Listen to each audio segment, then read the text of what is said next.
একটি আভাস পেয়েছি যে ঈদের পর একটি আন্দোলন হবে কি হবে না এ ধরনের একটি আলোচনা চলছে। আমরা সে ধরনের জামায়াতের নেতৃত্বাধীন 11 দলীয় যে জোট আছে তারা অনেকটা বলেছে যে রাজপথে নামার কথা বলেছেন তারা। আপনার কি মনে হয় ঈদের পরে কি আসলে রাজপথে গড়াতে পারে? না, এই বিষয়গুলো ঈদের পরে কিচ্ছু হবে না। ওনারা রাজপথে হাঁটাহাঁটি করবেন, আন্দোলন করার একটা ভূমিকা নেওয়ার চেষ্টা করবেন, কিছু কিছু জায়গায় দাঁড়িয়ে অবরোধ হরতাল হিসেবে ডাক দিবেন, শাহবাগের মোড়, রাজু ভাস্কর্য এগুলিকে একটু গরম করার চেষ্টা করবেন, কিন্তু শেষ পর্যন্ত তারা পারবেন না। কি, কেননা এনসিপির ডাকে এখন আর এনসিপির লোকজন আসে না।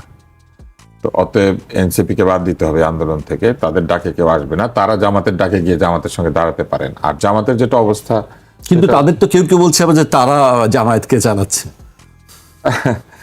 মনে মনে অনেক কিছু ভাবে, ঠিক আছে, মানে আমি শব্দটাই ভাবে উচ্চারণ করতে চাই না, এটা একটা বাগধারা, ওরা আবার বাগধারা বোঝে না।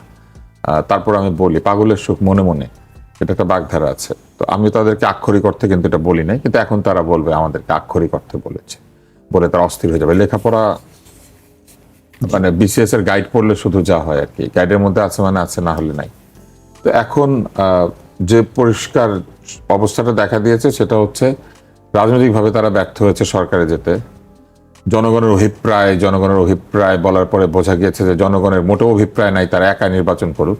জনগণের অভিপ্রায়ে তারা জামাতের সঙ্গে যুক্ত হয়েছে এবং তারপরে জনগণের অভিপ্রায়ে তারা কোনো মতে 6টা সিটে বিজয়ী হয়েছে জামাতের ভোট নিয়ে। ফলে জনগণের অভিপ্রায় যে তাদের সাথে নাই এটা তো বোঝা গিয়েছে। ছাত্র সংসদের নির্বাচনে তো জামাতই তাদেরকে রীতিমতো মানে ঝেঁটিয়ে বিদায় করে দিয়েছে তাদের ছাত্র সংগঠনকে। ফলে তাদের আন্দোলন করতে হবে তো তাদের সঙ্গেই, এবং তার মানে বুঝতেই পারছেন যে আন্দোলন দানা বাঁধবে না। তারা বলবেন এটা চাই ওটা চাই সেটা চাই, কিন্তু আন্দোলন সেভাবে কিছু হবে না। আর মানুষ আন্দোলনের জন্য প্রস্তুত না। মানুষের এই যে খাওয়া নাই নয় চিরকুটটা তো একটা বাচ্চা দিতে পেরেছে মাকে, কিন্তু বহু মধ্যবিত্ত পরিবারে স্ত্রী স্বামীকে কিংবা সন্তান বাবাকে এটা দিতে পারছে না যে বাবা অনেকদিন আলু ভর্তা খাচ্ছে, একটা মুরগির রান দরকার, বলতে পারছে না। সেই জায়গায় এখন গিয়ে তাদের জন্য আন্দোলন করবে। তারা দেখে না আন্দোলনের পরে কি পেলো আর কি পেলো না। 6টা লোক এমপি হলো, 78টা লোক জীবনে প্রথমবারের মতো প্রায় বলতে গেলে প্রবেশ করলো সংসদে, তাই না? তো আন্দোলনের যারা মূল দাবিদার হয়ে যারা নির্বাচন করলেন, আন্দোলনের সুফল তো তারা পেলেন। আপনার আমার ভাই বোনের চাকরি হয়েছে গত 18 মাসে? কোন তরুণের পাসপোর্টে ভিসা সহজ হয়েছে? বরং যেসব জায়গাতে আগে পড়াশোনা করতে যেতে পারতো পয়সা দিয়ে, সেসব জায়গায় যেতে পারছে না। পাসপোর্টের অবস্থা উত্তর কোরিয়ার চেয়েও নিচে নেমে গিয়েছে। টাকার দাম বেড়েছে, রিজার্ভ অনেক টাকা জমিয়েছি, এটা বলে তো কোনো লাভ নাই। মূল বিষয় হচ্ছে ডলারের দাম বেড়েছে আমাদের দেশে না কমেছে? মুদ্রাস্ফীতি কি কমেছে? এই যে লুটপাটের টাকা কিছু ফেরত এসেছে? তাহলে জনগণের কি লাভ হয়েছে? জনগণ কি পেয়েছে? জনগণ পেয়েছে ওই আবার একটা শব্দ বলি, লবডঙ্কা। তো জনগণের ভাগ্যে লবডঙ্কা, আর ওনাদের এমপি নির্বাচনে বিজয় ডঙ্কা। ওনাদের বিজয় ডঙ্কার জন্য জনগণ গিয়ে ওনাদের পিছনে আর দাঁড়াবে বলে আমার মনে হয় না। এবং আমি একটা বইও নিয়ে এসেছি, এটা তাদেরই মধ্যে একজন লিখেছেন, জুলাই গণ অভ্যুত্থান পরবর্তী অন্তর্বর্তী সরকারের অন্দরমহল, ইরফান শেখ। এবং এটা পড়ে আমি দেখতে পেলাম যে উনি এখানে লিখেছেন যে পাসপোর্টের অবস্থা এতই করুণ হয়েছে যেটা উত্তর কোরিয়ার নিচে চলে গিয়েছে। এখানে উনি এমনকি উপদেষ্টাদের বিষয়ে নানান ধরনের কথাবার্তা বলেছেন। এবং এইখানে উনি একজন প্রকাশক, উনি লিখেছেন যে উনি জানেন যে ভালো শিক্ষক নিয়োগের ব্যবস্থা না করে, কোচিং নিষিদ্ধ না করে, গাইড বিক্রি বন্ধ করার ইম্প্যাক্ট হচ্ছে জিরো। এরকম অনেক ইম্প্যাক্ট জিরো কাজকর্মের উনি এখানে বর্ণনা দিয়েছেন। যেমন এইখানেও উনি লিখেছেন যে সংস্কারে বাধা দিয়েছিলেন 7 উপদেষ্টা, এটি বলেছেন দুদক সংস্কার কমিশনের প্রধান। এবং তিনি বলেছেন এই উপদেষ্টাদের কারণে দুর্নীতি দমন কমিশনকে শক্তিশালী ও স্বাধীন করা গেল না এবং আর কোনোদিন করাও যাবে না, আশা শেষ। জনগণকে না দুর্নীতি নির্মূল করে শেখ হাসিনা দুর্নীতিবাজ তাকে বিদায় করে দিয়ে দেশে দুর্নীতিহীন পরিবেশ তৈরি করে মেধা না কোটা না মেধা, কোটা না মেধা এসব বলে না আন্দোলনটা হয়েছিল। সেই আন্দোলনের মধ্যে থাকা লোকজন বই লিখেছে এবং সেটার মধ্যে তারা এটা লিখেছে। আমরা এগুলো পড়বো, মানে এইগুলো তো পড়বেন তো, অতএব এই আন্দোলনের ভবিষ্যৎ এরকম বইয়ের মধ্যে আছে, সেটা আমরা ওই বই দেখে দেখে পড়বো। আরেকটি ঘটনা আমরা দেখলাম যে ইফতারিতে ফুড প্যাক বিতরণ নিয়ে বিভ্রান্তিকর যে ব্যাখ্যা, বিভ্রান্তি একটা ছড়িয়েছিল যে আসলে কে এইটা করছে, জামায়াত ইসলামী করছে না আসলে চীনের পক্ষ থেকে এসে করা হচ্ছে। এটি অবশেষে চীনের দূতাবাসের পক্ষ থেকে ওইটি ব্যাখ্যা দেওয়া হয়েছে। এই বিভ্রান্তিটা কেন হলো? আমি একটা ছবি দেখেছি, সেখানে চীনা লোকজনের সাথে জামায়াত ইসলামের আমির ছিলেন। জি, তো যিনি বিতরণ করে থাকুক, ওই বিতরণে শুধু জামাত ইসলামের আমির কেন, মানে অন্য কোনো দলের লোক নাই কেন, এটা আমি বুঝতে পারি না আসলে। এটা একটু চীনা দূতাবাস ব্যাখ্যা দিলে ভালো হতো। চীনা দূতাবাস বলেছে যে আমরাই দিচ্ছি, আমাদের টাকা পয়সা আমরা আয়োজন করেছি। তাহলে হয় তাকে কেউ ওখানে দাওয়াত দিয়েছিল আমিরকে, অথবা আমিরের অনুরোধে চীনা দূতাবাস দিয়েছে কিনা, এটা তো আমাদের জানতে হবে। এটি তো আমাদের মুশকিল, জনগণ কিছু জানে না। ইউনূস সাহেব মনে করেন উনি জানলেই হবে, উনি জনগণ, এবং উনি নিজে নিজে জেনে একটা নন ডিসক্লোজার এগ্রিমেন্ট সহ একটা এগ্রিমেন্ট সাইন করে চলে গেছেন। আবার চীনারা এখন ইফতার বিতরণ করছে, যদিও ওদের দেশে ওরা ইফতার খায় না, ওদের দেশে ওদের বরং এক ধরনের অবস্থা রয়েছে যেখানে উইঘুর মুসলিমরা তারা অভিযোগ করে যে তাদের মানবাধিকার ক্ষুণ্ণ হয়, আর আমাদের দেশে ইফতার বিলি করে। আমি এটাকে স্বাগত জানাই, সাধুবাদ জানাই যে তারা ইফতার বিলি করছেন, অত্যন্ত ভালো। তারা মাদ্রাসাতেও যদি কিছু টাকা পয়সা দিতেন, এই ছেলেটাই যে খাওয়ান নাই, কিছু খাওয়া পেত, একটা মশারি দিলে ভালো হতো। চীন থেকে আমরা মশারি কিন্তু কাপড় আমদানি করি, তো একটু যদি মশারির কাপড় দিতেন। মশারির দাম কম, হ্যাঁ মশারিগুলোর দাম কম, মশারি উন্নত মানের, কারণ তারা রিসাইকেলড সুতা দিয়ে মশারির নেটটা বানায়। এবং এই মশারি নেট বানানোর ক্ষেত্রে অনেক সময় তারা এক ধরনের সুতা ব্যবহার করে, যেটা প্লাস্টিকের বোতল, আমরা যে পানি খাই, পানির বোতল থেকে রিসাইকেল করে এই সুতাটা তৈরি করা হয়। প্যারাশুটের কাপড়, যেটা নিয়ে যে আমাদের বিডার চেয়ারম্যান লাভ দেন, ওই কাপড়টাও এরকম রিসাইকেল ইয়ে থেকে তৈরি করা যায়। এরকম অনেক কিছু চীনারা তৈরি করে। চীনারা অত্যন্ত উন্নত এইসব রিসাইক্লিং এ।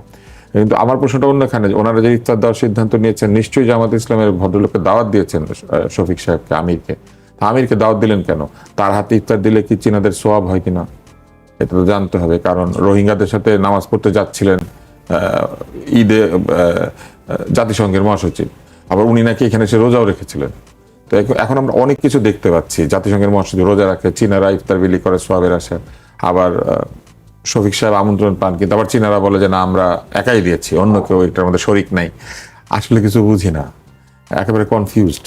এই জাতি দ্বিধাগ্রস্ত, বিভ্রান্ত, অপতথ্য দিয়ে আক্রান্ত, এবং এখন এমন একটা অবস্থা হয়েছে আমরা এখন বুঝতেই পারছি না যে আমরাই আমেরিকা নাকি আমেরিকা আমরা আমেরিকা ভাই ভাই নাকি আমরা যে কোন দিকে কার দিকে, আমি আসলে বুঝতে পারছি না যে আমরা কোন। কারণ আমি ইউনূস সাহেবকে, আমি মনে করি ইউনূস সাহেবকে জিজ্ঞাসাবাদ করা উচিত। ডক্টর মোহাম্মদ ইউনূসকে জনসমক্ষে জিজ্ঞাসাবাদ করা উচিত। এই সংসদে তাকে কোন একটা কমিটিতে ডেকে এই চুক্তি তিনি কিভাবে সই করেছেন, কেন সই করেছেন, কোন প্রভাবে সই করেছেন, এই চুক্তি কে পড়েছিল, এইটা জানার অধিকার জনগণের আছে। জনগণ হিসেবে আমরা একেবারে মূর্খ, দরিদ্র। আপনি বলছেন যেরকম আমরা উন্নত দেশে দেখি যে শুনানিতে ডাকা হয় যে এই বিষয়ে। হ্যাঁ অবশ্যই, অবশ্যই আমাদের দেশেও চাইলে পরে আমাদের সংসদীয় কমিটি কাউকে ডেকে জিজ্ঞেস করতে পারে। এটা তো চুক্তি, সরকারকে এটা অনার করতে হবে, নির্বাচিত সরকারকে এই চুক্তিটা অনার করতে হবে, অন্তত 15 বছরের জন্য অনার করতে হবে। 15 বছর ধরে কয়েক কেজি গম কিনবে, কোথার থেকে কি কিনবে, এগুলো সব চুক্তির মধ্যে লেখা আছে, যেটা আমরা দেখেছি। তো এগুলার জবাব তারা জনগণের কাছে দিবেন না, ইউনূস সাহেব দিবেন না, এটা কি করে হয়? ইউনূস সাহেব না জবাবদিহিতার কথা বলেছিলেন আমাদেরকে, ইউনূস সাহেব না বলেছিলেন যে সৎ লোক, উনি চান সবকিছু জবাবদিহিতা হবে জনগণের কাছে। উনি না বলেছিলেন প্রেসিডেন্টের ক্ষমতা অনেক বৃদ্ধি করতে হবে, উনি এগুলো বলেছিলেন না ইউনূস সাহেব? কিন্তু আমরা তো প্রেসিডেন্টের মুখে অন্য কথা শুনি। আমরা শুনি প্রেসিডেন্ট সাহেব বলে উনি নামাজ পড়তে কই যাবে এইটা পর্যন্ত উনি ঠিক করতে পারে নাই, আরেকজন ওনাকে বাধা দিয়েছে। ইউনূস সাহেব না প্রেসিডেন্টের ক্ষমতা বাড়াতে চেয়েছিলেন, যে লোকটা মুখে বলে প্রেসিডেন্টের ক্ষমতা বাড়াতে হবে, আলী রিয়াজ বলে প্রেসিডেন্টের ক্ষমতা ভারসাম্য আনতে হবে প্রধানমন্ত্রীর সাথে, সেই আলী রিয়াজ এবং ইউনূস সাহেবদের কমিশন, একটা জুলাই সনদ, আদেশ, ঐক্য, কত কিছুর কথা বললেন, অথচ প্রেসিডেন্ট সাহেবের নামাজ পড়তে যাইতে দিলেন না। ওনারা এগুলো একটু উত্তর দিবেন না? ওনারা কোনো কিছুর উত্তর দিবেন না? ওনারা জবাবদিহিতার ঊর্ধ্বে? ওনারা কি ফেরেশতা? আপনার কাছে এই যে চীনা দূতাবাস থেকে শুরু করে আমেরিকান দূতাবাস, ইউনূস সাহেব থেকে শুরু করে জামাতের আমির, কেউ কোনো উত্তর দেয় না, কেউ কিছু বলে না। খালি একজন বলে এই ইফতার আমার পয়সায় কিনেছি, তা কিনেছেন খুব ভালো কথা, কিন্তু আরেকজন যে পাশে দাঁড়িয়েছিল উনি কেমনি করে দাঁড়ালেন, এইটা জানার একটা ইচ্ছা। জি, আরো অনেক কিছু আমরা জানতে চাই। রতন ভাইয়ের কাছে আসতে চাই। রতন ভাই, আমরা গতকাল থেকে সরকারি ছুটি শুরু হয়েছে এবং তারপর থেকে মানুষ যার যার প্রিয়জনের সান্নিধ্যে ঈদ করতে দেশে যাচ্ছে, গ্রামের বাড়িতে যাচ্ছে।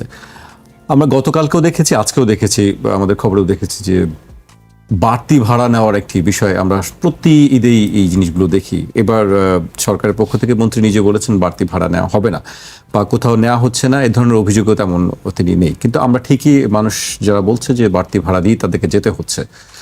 আর মহাসড়কের কোথাও স্বস্তি আছে, কোথাও ভোগান্তি তো আছেই, জ্বালানির সংকট আছে, কোথাও কোথাও ঠিক মতন জ্বালানি পাচ্ছে না তারা বলছেন, যেগুলো বক্তব্যে আসছে।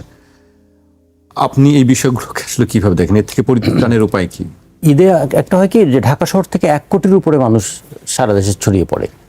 তারা যখন আসে তখন কিন্তু বিচ্ছিন্নভাবে আসে, কিন্তু যাওয়ার সময় পরে একযোগে চলে যায়। এই কারণে প্রতি বছরই ঈদের সময় এই আমাদের ইয়েটা হয়, ঈদ যাত্রায় ভোগান্তিটা হয়। আগে থেকে একটু ম্যানেজ করার দরকার এটা। এবার তুলনামূলকভাবে কম, এই কারণে ঈদের ছুটির স্পেসটা বড়, লম্বা ছুটি, যে কারণে অনেকে তার মতো করে গিয়েছেন। মূল ধাক্কাটা আসবে আজকের পর থেকে, যেটা হচ্ছে আমাদের একদম শ্রমজীবী মানুষ যারা, তারা যখন যাবেন তখন একটা চাপ পড়বে।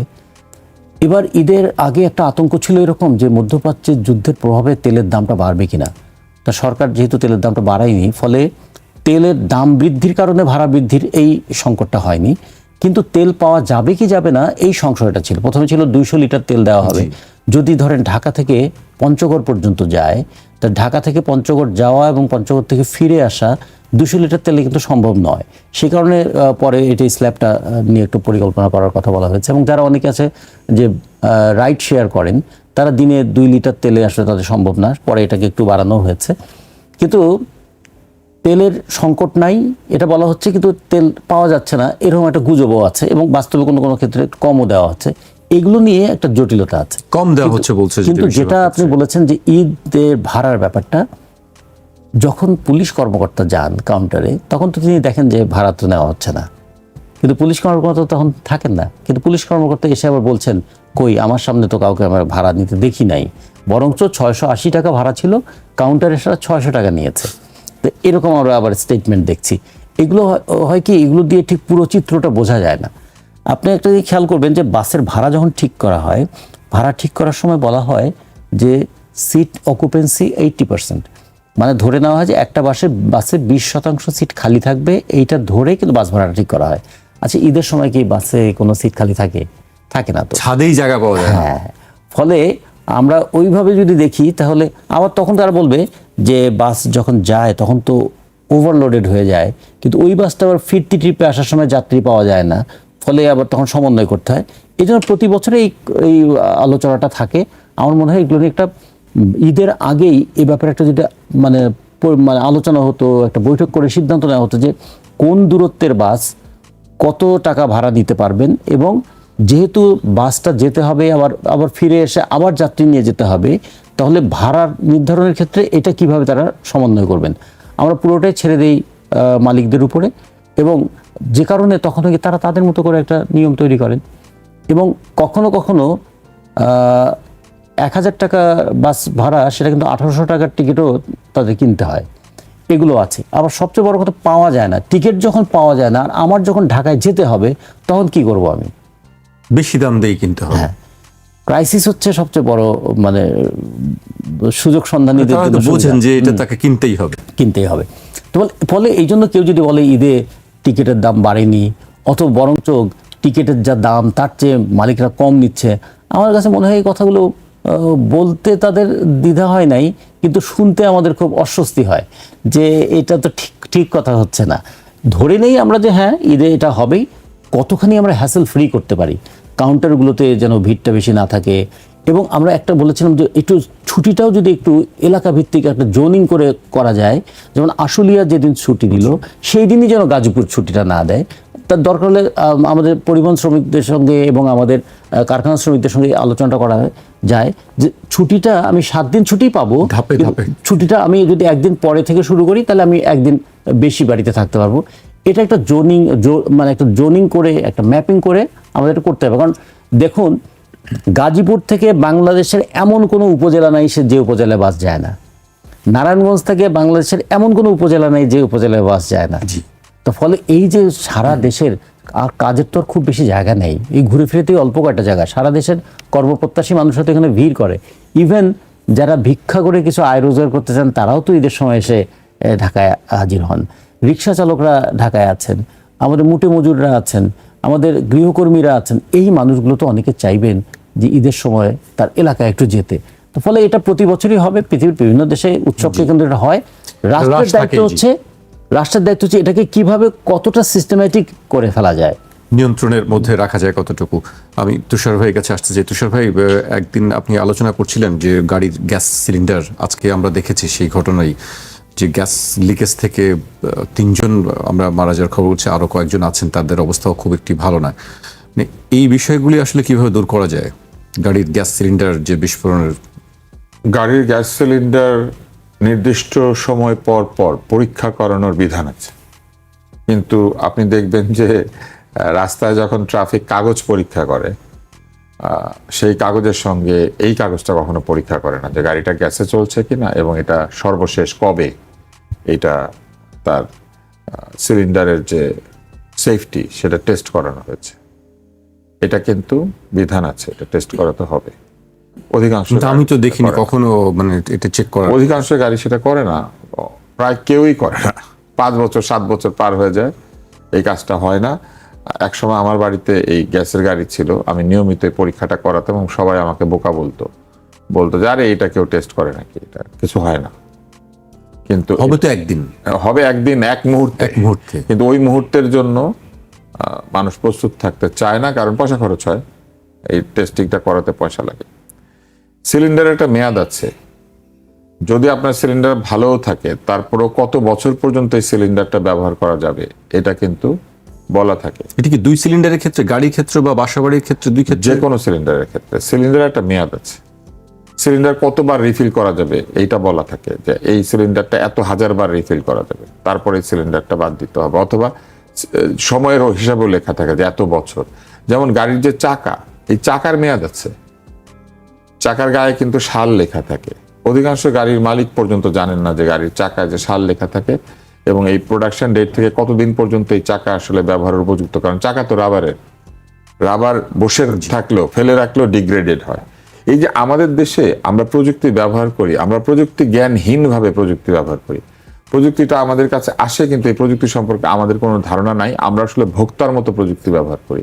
যে লোকটা সাইকেল চালায় সেই লোকটা সাইকেলের স্পোক কিংবা সাইকেলের বেল নিজে সারাতে পারে না। কিন্তু পৃথিবীর সব দেশে আপনি দেখবেন যে ছোটখাটো মেরামত যে চালায় বা যে ব্যবহার করে সে নিজে করে। কিন্তু আমাদের এখানে এই প্রযুক্তি জ্ঞান মানুষের নাই, কোনো কারণে এটা হয় নাই। আমাদের লেখাপড়ার মধ্যে এটা থাকে। তাহলে সিলিন্ডারের টেস্ট গুলো কে করবে? যে ধরুন বাসাবাড়ির কথা বা সিলিন্ডারের টেস্ট করবে বা সিলিন্ডারের মেয়াদ, এটা প্রথমত বাসাবাড়ির যে সিলিন্ডার এটা কি হয়, এটা রেগুলার রিফিল হয় এবং এটা কোম্পানি এটা আপনাকে প্রত্যেকবার রিফিল করে দিয়ে যায়, ফলে এটা কোম্পানি করবে। সেই মেয়াদ উত্তীর্ণ সিলিন্ডার, ডিফেক্টিভ সিলিন্ডার সেটা সরিয়ে নেবে। আর যেগুলো ফিক্স সিলিন্ডার যেমন গাড়ির মধ্যে আছে, এই ফিক্স সিলিন্ডারকে মালিকের গিয়ে নির্দিষ্ট সময় পর পর পরীক্ষা করিয়ে আনতে হবে। যেমন আমরা প্রত্যেক বছর গাড়ির ফিটনেস টেস্ট করি না? জি। এই ফিটনেস টেস্টটা কি, মালিক গাড়ি নিয়ে ফিটনেস টেস্ট করানোর জন্য যায় বিআরটিএতে এবং গিয়ে টেস্টটা করায়। ঠিক একইভাবে মালিককে যেতে হবে, এই একটা নির্দিষ্ট মেয়াদ পর পর উনি সিলিন্ডারের এই যে টেস্ট করা হয়েছে কাগজটা গাড়িতে রাখবেন এবং উনি যখন পুলিশ পরীক্ষা করার সময় তাকে ওনার এই ট্যাক্স টোকেন এবং রেজিস্ট্রেশন এগুলো যখন পুলিশ দেখে তখন একইভাবে সিলিন্ডারের কাগজটা চাইবে যে আপনি কি এটা কবে টেস্ট করিয়েছেন, শেষ কবে ছিল এবং পরবর্তী টেস্ট কবে। আপনি দেখবেন যে সামরিক বাহিনীর গাড়িতে লেখা থাকে সর্বশেষ এত মানে মেনটেনেন্সের তারিখ, আগামী মেনটেনেন্স কয় তারিখে লেখা থাকে। কিন্তু আমাদের সাধারণ যে গাড়িগুলি সেখানে এই কাগজটা আমরা রাখতে পারি না, শুধু সিলিন্ডার মেনটেনেন্সের। আচ্ছা, এইবার আসেন আমাদের সামাজিক নিরাপত্তা বা এই নিরাপত্তা যারা বিধান করবেন, আপনি কখনো কোথাও দেখেছেন কমিউনিটি ভিত্তিক এলাকার কাউন্সিলর বা এলাকার যারা সামাজিক নেতৃত্ব বা রাজনৈতিক নেতৃত্ব, এলাকাতে কোনো ফায়ার ড্রিল হয়, এলাকা আগুন ধরলে সাধারণ জনগণ কি করবে?